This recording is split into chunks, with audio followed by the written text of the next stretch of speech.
Hi guys, welcome back to our YouTube channel. So in this video tutorial, I'm going to show you on how to save one-time photo in WhatsApp.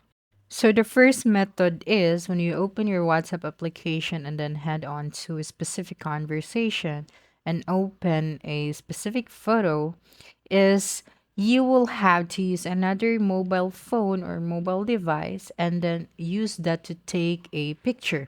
So for example, this photo, so if this is a one-time photo and when I open this, when I take a screenshot, I would not be able to see this in my gallery because WhatsApp, it's very strict in terms of privacy.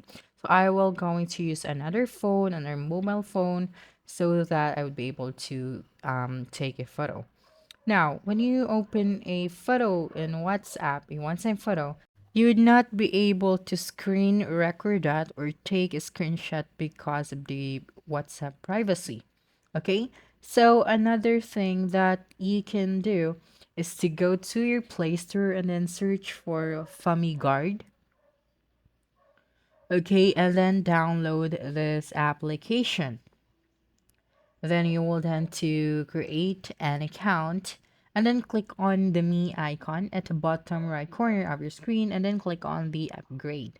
So here you'll have to pay for about $10 every month or $20 for 3 months or $49 for a year.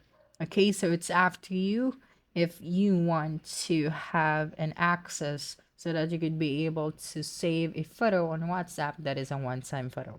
Okay, so that's it. Don't forget to subscribe to our YouTube channel for more video tutorials in the future. Bye.